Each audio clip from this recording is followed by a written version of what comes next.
Welcome to Whine About It. Grab your glass, grab your bestie, because this Wednesday, the wine is all on us. We don't have wine because It's too early. It's early. So it snowed Yes, it did. the other night when we were supposed to meet to film our podcast. Yes. So here we are, and it is too early for wine, though we wouldn't judge you. No, and it doesn't really matter what time of day it is for anybody else. Right. Because 12 o'clock somewhere. 5 o'clock somewhere. I mean, noon is good too, but Yeah. that's only on vacation. Yeah, so it's coffee o'clock for me. It's, tea o'clock for me too. with raspberry? Yes, raspberry syrup.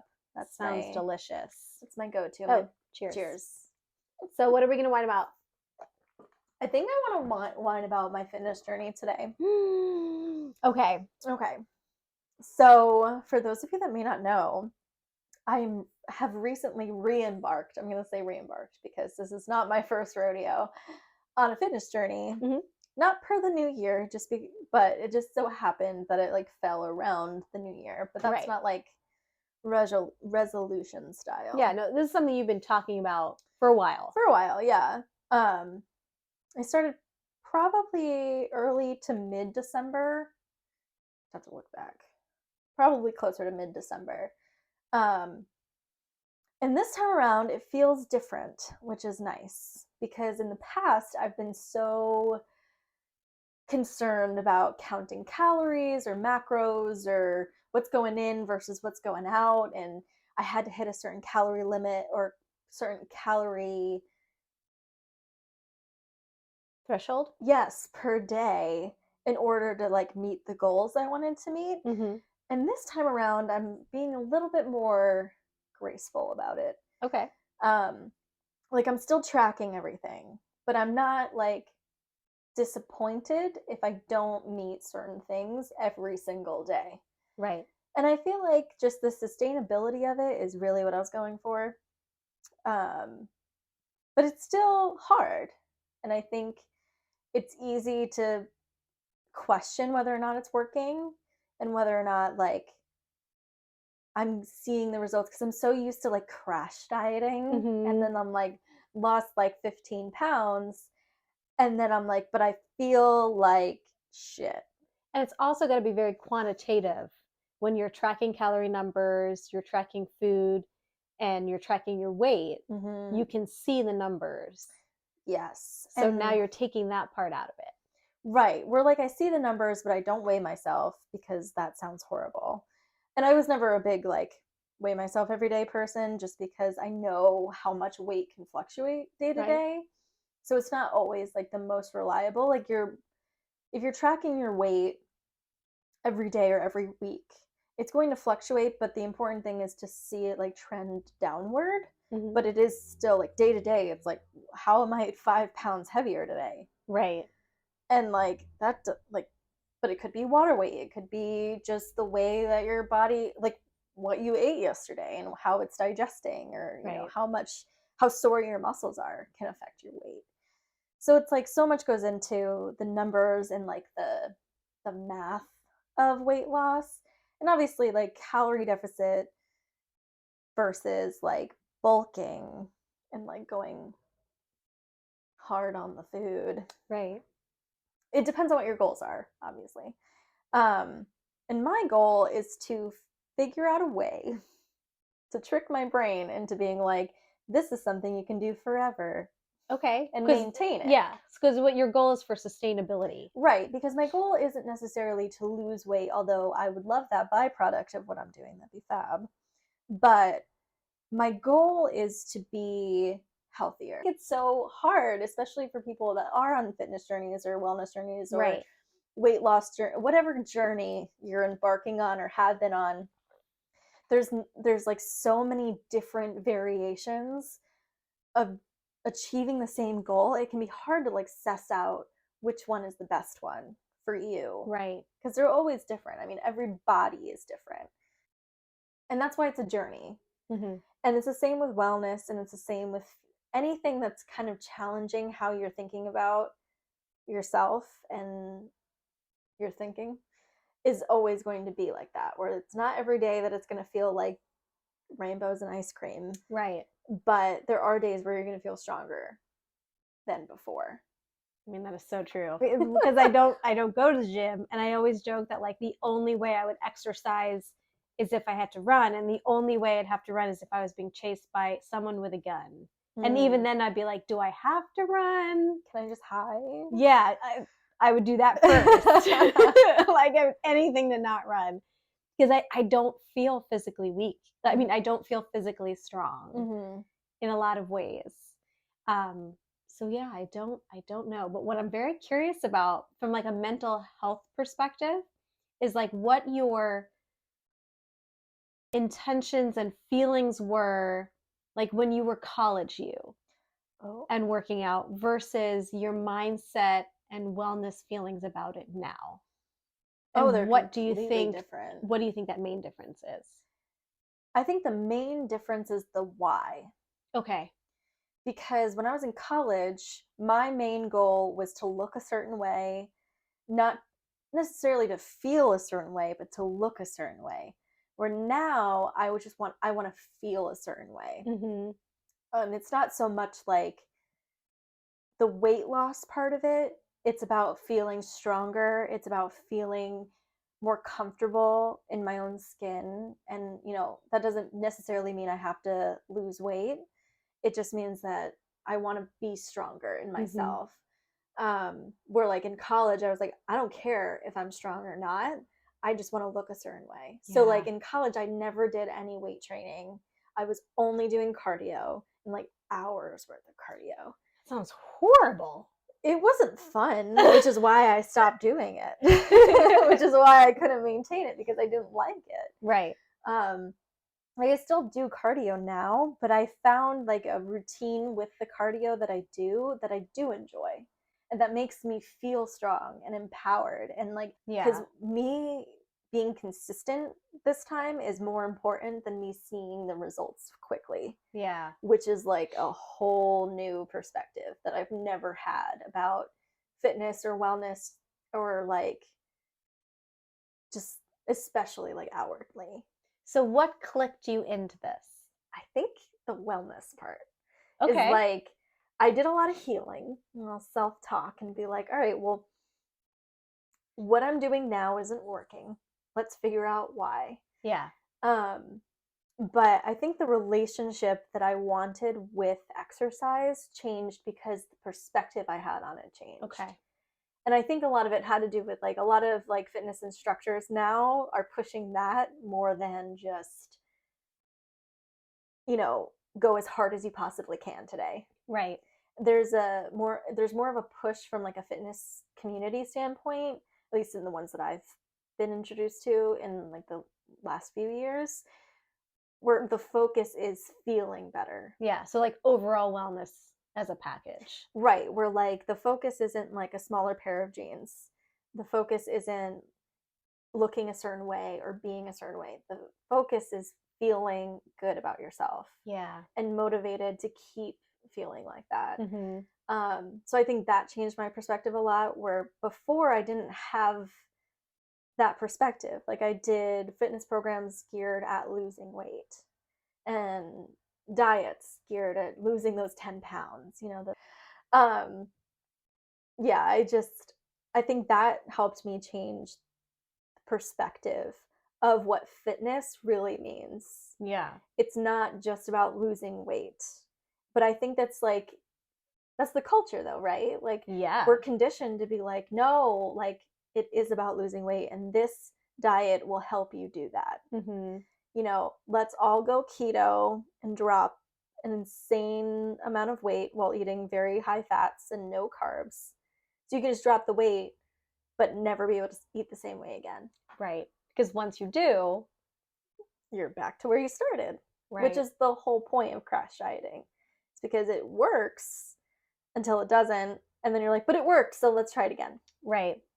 I have to go back on keto because I was so much better when I was on keto or Atkins or paleo or whatever the buzzword is. And now we have like the injections that people are taking to like lose weight, which is so dangerous. It's just so prevalent in our everyday life. And I think for the majority of my life, I'd been so swept up in it. And I think culturally, a lot of us had been. Oh, yeah. And like hearing throughout our childhoods, like, you know, a moment on the lips, forever on the hips, you know, like stuff like that, where you're like, that was really damaging. I can't believe that that was the narrative. And you can't really blame anybody, because that was just the cultural narrative of the times. Yeah, I have very negative associations with fitness and crash dieting because it was such a large part of my mom's life. Mm-hmm. And she was always trying all these insane diets. Like I remember she once like went on this carrot diet. Oh, did she turn orange? She turned orange. Like her fingers, her nails turned orange. And then she did like a grapefruit only diet and like messed up her GI tract. And like I remember her doing these fitness videos and getting the bike and going too far and then crashing and doing nothing and watching that yo-yo on her body. Mm-hmm. And her frame of mind and her wellness, like it was very difficult to watch and feeling like helpless as a kid. So like for me, I've always been so like fitness avoidant. Mm-hmm. And I've been like lucky in that there hasn't been like a lot of pressure because I'm smaller framed to have to lose weight. Mm-hmm. So it's been something I'm easily able to avoid. But then like I'm on anxiety medication. I feel like shit. Mm-hmm. I'm exhausted all the time, but I can't sleep. Like there's all of these things that are there, but I don't associate it with intentionally having a fitness practice in my life. Mm-hmm. You know, I just let that go. And it's funny because my cousin has just recently started a fitness business on fitness coaching and training. And he's always said to me that, you know, you'll sleep better, your anxiety will be better if you take some time every day for your body. Mm-hmm. And I'm like, No way. No way. But then you're right.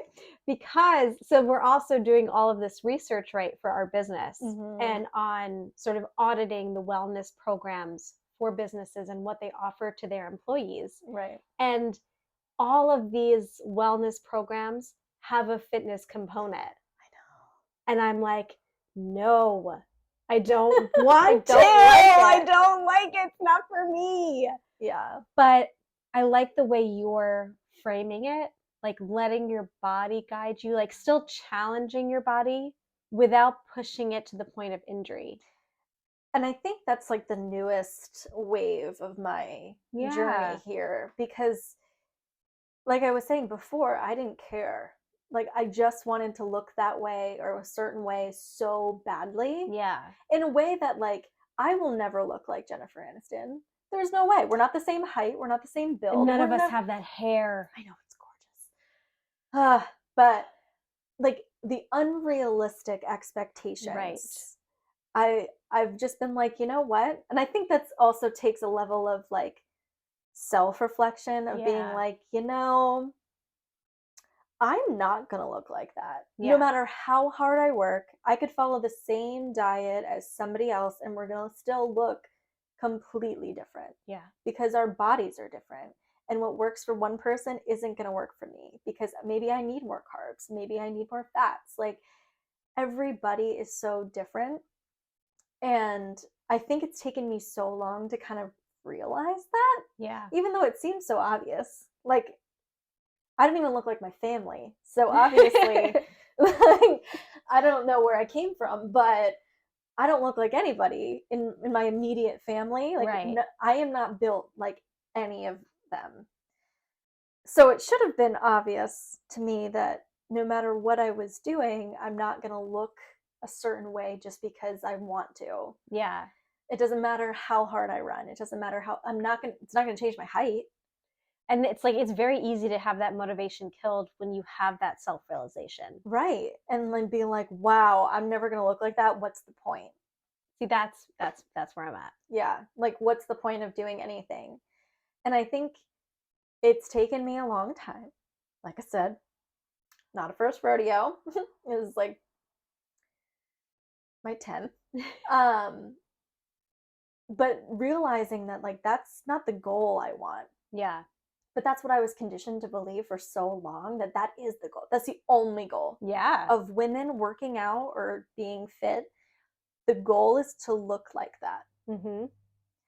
And I just kind of I'm 5'2". Like my legs are just, I'm stocky. Like that's just my body type. I've always been like that. There's never, like, I was tiny as a kid, but always like big boned, as people say. So there's like, I'm not going to lose that just because I'm working out. Okay. You know, like that's not Yeah. going to change. There are things about me that aren't going to change, and I'm just going to have to live with that. Like, I'm not 5'10". So like a certain weight on somebody else is not going to look the same as a weight on me. Right. And I think that's what the issue is that I was so caught up in like looking Mm-hmm. a certain way.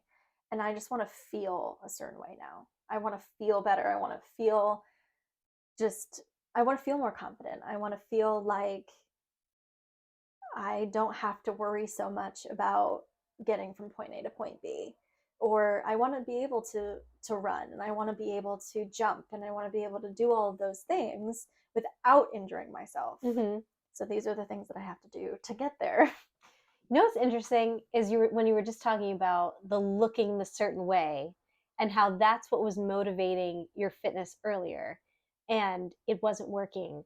I feel like that is also the way we approach so many of the spectrum of wellness in our life and mental health issues in our life. Like me with my anxiety, like as long as it looks like from the outside that I'm not overly anxious and I have my shit together and I am confident and I look like this perfect mom, I'm nailing it. Where like on the inside, it could be like a tumultuous tornado of feelings, but I just want to look put together without doing the work to actually get to a place of feeling put together. Right. Even if I'll always be a level of anxious person because it's how I am.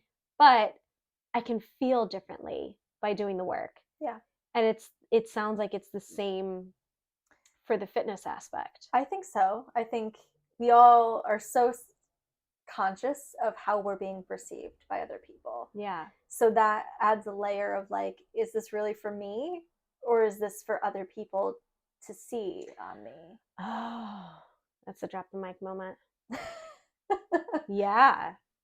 Like, and I think that that's a lot of why fitness journeys don't sometimes work for people, is because they're so concerned about what it's looking like from the outside. But I think that that's a huge portion of it, is that we're not always doing things to benefit us. We're doing things to benefit the people around us. Yeah.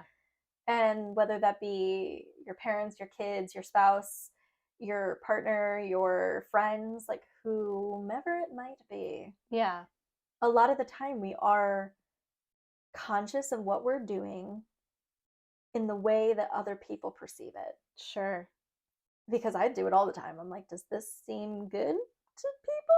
Yeah. Even when we choose our outfits. Oh, yeah. How will I be perceived? How will I be judged? You know? Yeah. And like, when do we just say, I just want to wear what I want to wear? Yeah. I want to feel comfortable. Yes.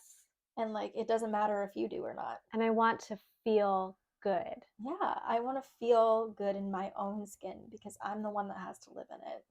So what you're saying is I have to start working out? I mean, you don't have to, but